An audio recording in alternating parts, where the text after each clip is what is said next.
କେନ୍ଦ୍ରାପଡ଼ା ଆସନରେ ଉଡ଼ିବ କାହାର ବାନା?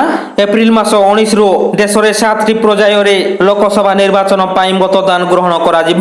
ସେହିପରି ଆସନ୍ତା ମେ ମାସ 13, 20, 25 ଓ ଜୁନ ମାସ 1 ତାରିଖରେ 4ଟି ପର୍ଯ୍ୟାୟରେ ଓଡ଼ିଶାର ମତଦାନ ଗ୍ରହଣ କରାଯିବ। ତେବେ ବର୍ତ୍ତମାନ ସମୟରେ ରାଜ୍ୟର 3 ପ୍ରମୁଖ ରାଜନୈତିକ ଦଳ ବିଜେଡି, ବିଜେପି ଓ କଂଗ୍ରେସ ପର୍ଯ୍ୟାୟକ୍ରମେ ସେମାନଙ୍କର ପ୍ରାର୍ଥୀ ତାଲିକା ଜାରି କରୁଛନ୍ତି। କେନ୍ଦ୍ରାପଡ଼ା ଆସନରୁ ବିଜେଡି ପୂର୍ବତନ ବିଧାୟକ ଅଂଶୁମାନ ମହାନ୍ତିଙ୍କୁ ପ୍ରାର୍ଥୀ କରିଛି। ଗତ ଫେବୃଆରୀ ମାସରେ ଅଂଶୁମାନ କଂଗ୍ରେସରୁ ଇସ୍ତଫା ଦେଇ ବିଜେଡିରେ ସାମିଲ ହୋଇଥିବା ବେଳେ କେନ୍ଦ୍ରାପଡ଼ା ଭଳି ଏକ ସମ୍ମାନଜନକ ଆସନ ପାଇଁ ଦଳ ତାଙ୍କ ଉପରେ ଭରସା କରିଛି। ଗତ 2014 ବିଧାନସଭା ନିର୍ବାଚନରେ ଅଂଶୁମାନ ରାଜନଗର ଆସନରୁ କଂଗ୍ରେସ ଟିକେଟରେ ବିଜୟୀ ହୋଇଥିଲେ।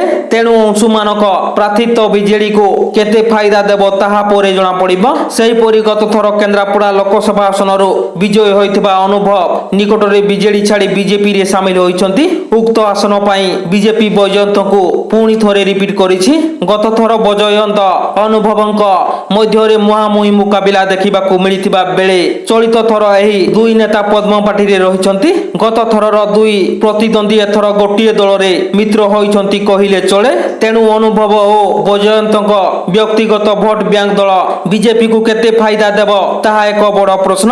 ଏହି ଆସନ ପାଇଁ ବିଜେଡି ଏଥର ନୂଆ ନୀତି ଆପଣାଇଥିବା ବେଳେ ବିଜେପି ମଧ୍ୟ ନୂଆ ତାରିକା ଆପଣାଇଛି। ବିଜେଡିର ନେତା ବଦଳିଥିବା ବେଳେ ବିଜେପିର ଅପରିବର୍ତ୍ତିତ ରହିଛନ୍ତି।